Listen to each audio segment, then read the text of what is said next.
One of the 7 wonders of the world, and by far the most famous Mayan city on earth, the city of the water sorcerers, was founded in the 5th century AD, not by water nymphs, but by tribes who migrated from the south. It was a sacred Mayan site for over 7 centuries, outliving most other Mayan cities, and in the 11th and 12th centuries was the political and religious capital of the Mayan Empire under Toltec rule, before ultimately losing its status and population to Mayapan after a bloody civil war, though offerings continued to be made here long after its abandonment. Thanks to the Toltec migration from central Mexico, the city may have had the most ethnically diverse population in the Mayan world, even having its own sub-language.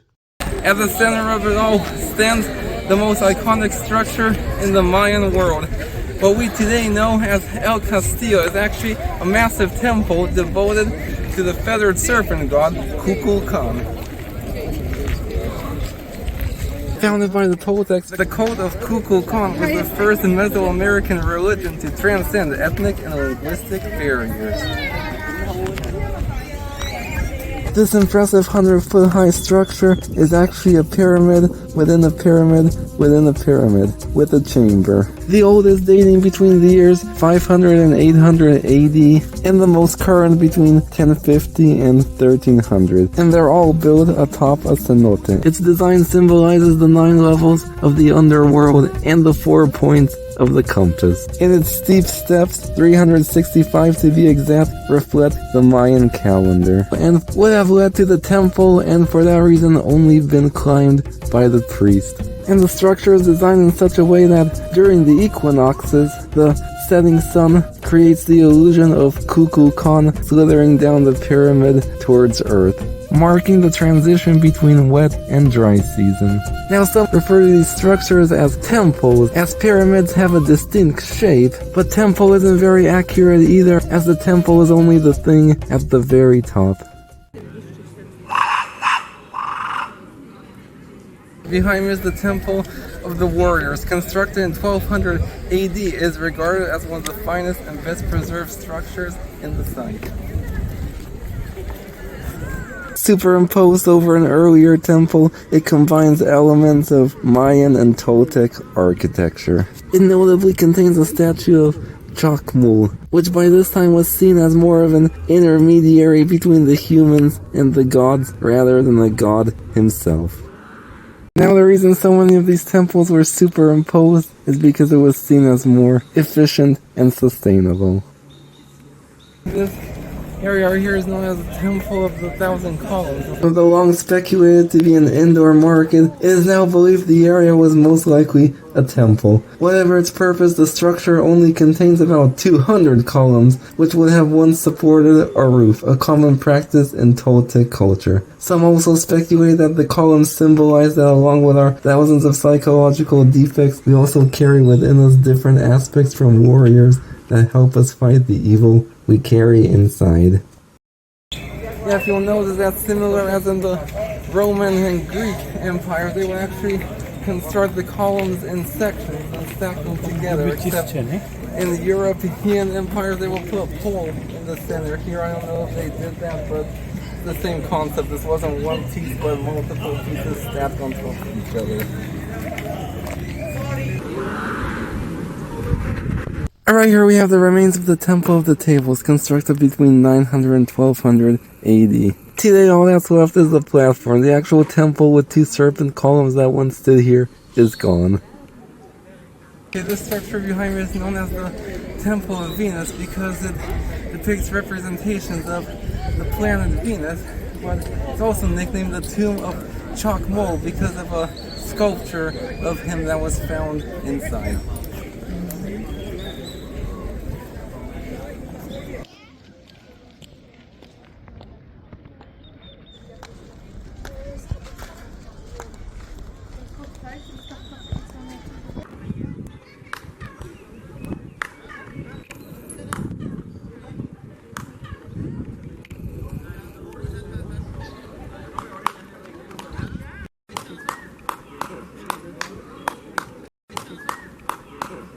Przecież ona nawet zęby ma.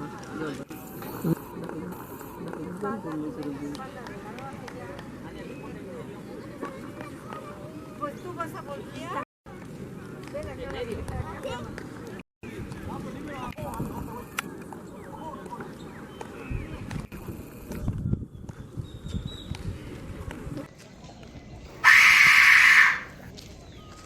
This platform you see behind me was built in honor of the eagle and the jaguar, two of the most sacred animals to the Mayan people. And also two symbols of Toltec warriors.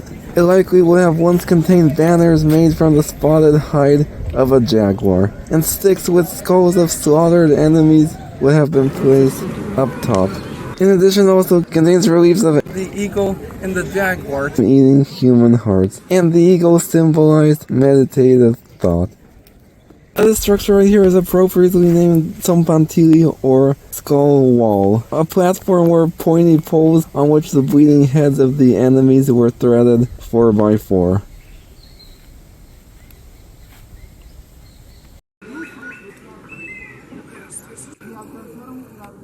Another noteworthy temple at Chichen Itza is the Temple of the Jaguar. Constructed sometime between 1000 and 1150 AD, the interior contains murals depicting a battle between the Mayans and the Toltecs.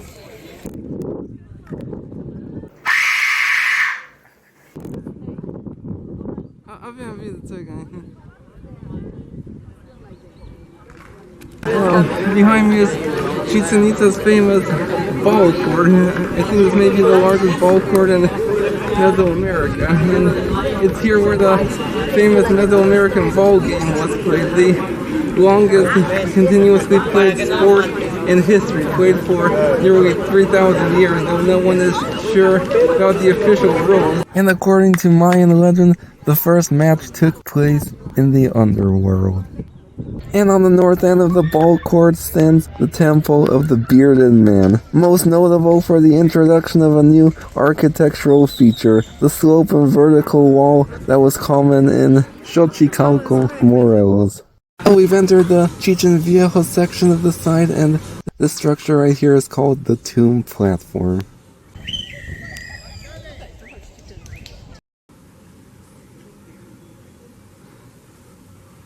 Behind me is the ossuary or tomb of the High Priest.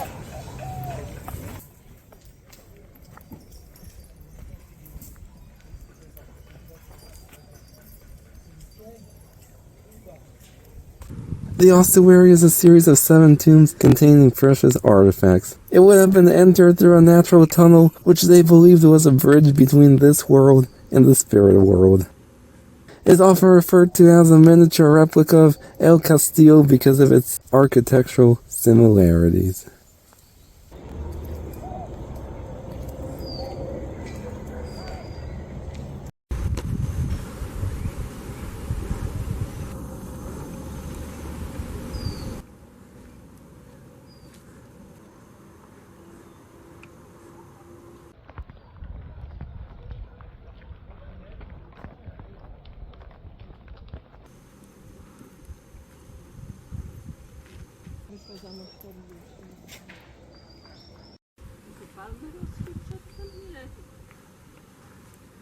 I like this section of the site much better. It's much quieter and not so frequented by visitors and vendors.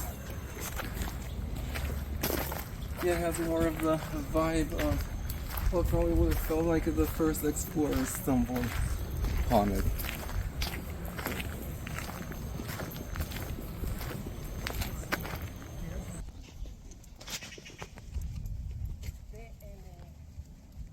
Behind me is one of Chichen Itza's most iconic structures, El Caracol, which translates to the snail because of that shape you see right there, but the English name is the observatory because that's exactly what it was, an ancient observatory. Its main purpose was to track the trajectory of the planet Venus. By doing this, they could calculate solar years, equinoxes, solstices, as well as which direction was south.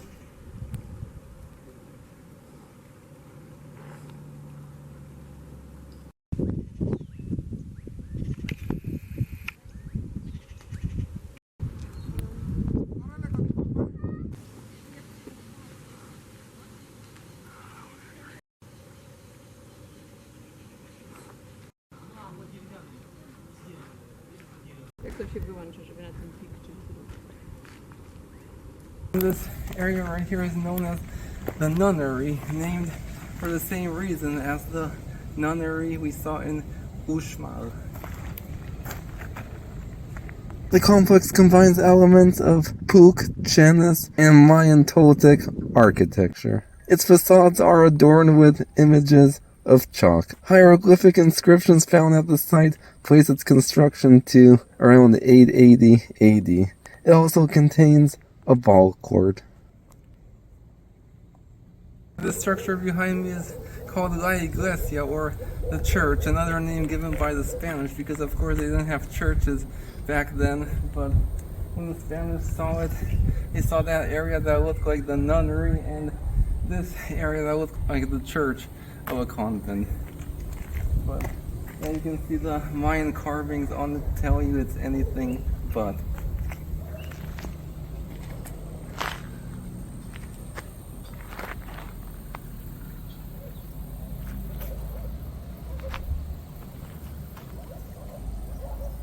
This church is not adorned with images of Christ and his apostles, but rather chalk and sacred Mayan animals, and is a fine example of Puc architecture.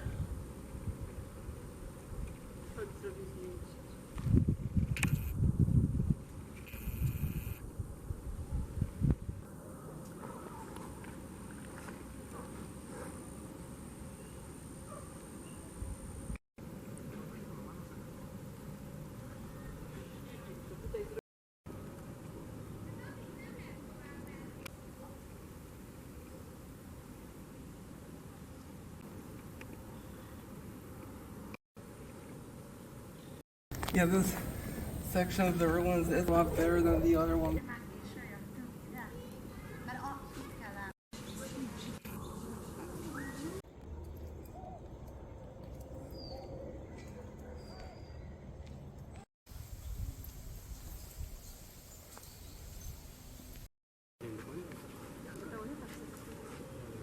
The ruins didn't always look like this. Back in the day, this limestone actually would have been adorned with beautiful colors, and this ruin right here is called Casa Roja, or the red house, because the whole thing would have been painted a red pigment.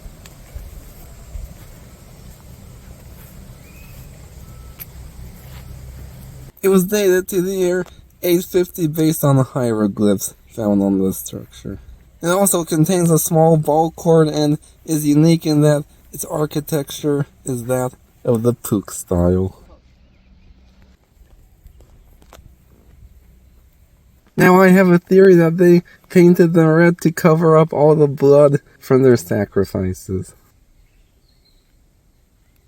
Now, one thing I'm noticing is that the further north you get in the empire, the more elaborate the architecture gets.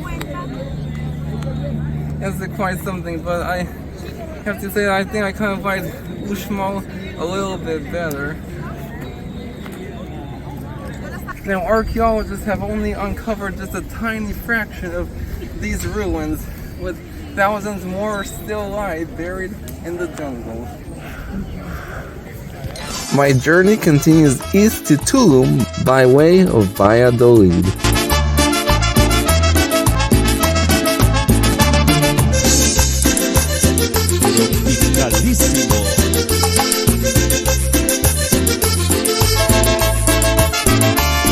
Esta noche yo te daré una rosa para conquistar tu amor. En esta noche serás como la estrella que ilumina mi pasión. En esta noche yo te daré una rosa para conquistar tu amor. Porque estarás conmigo y por siempre en mi corazón. Porque estarás conmigo y por siempre en mi corazón.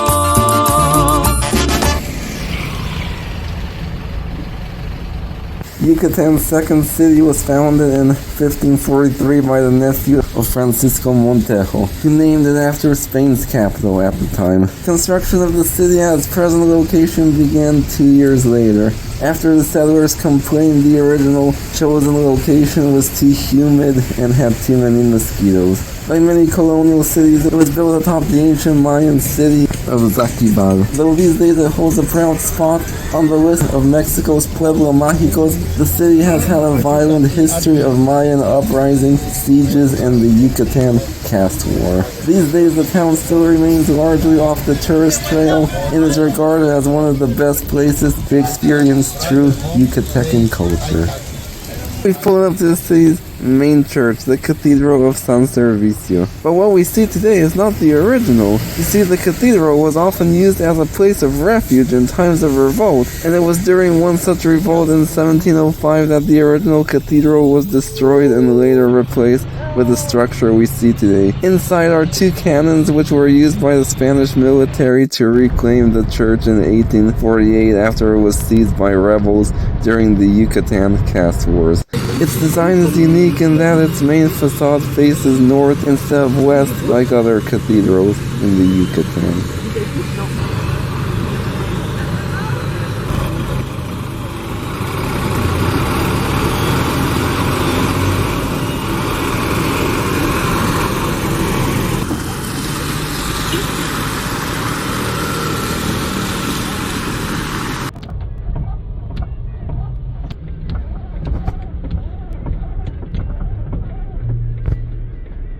One of the oldest temples on the peninsula and the town's most iconic landmark is the ex-convento San Bernardino de Siena. It was founded by Franciscan missionaries in the mid-16th century, whose sole purpose was to convert the Mayans to Christianity.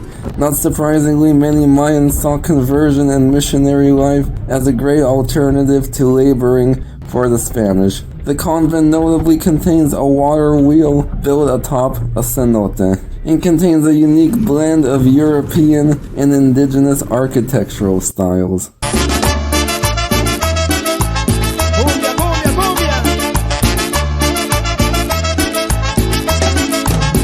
En esta noche yo te daré una rosa para conquistar tu amor.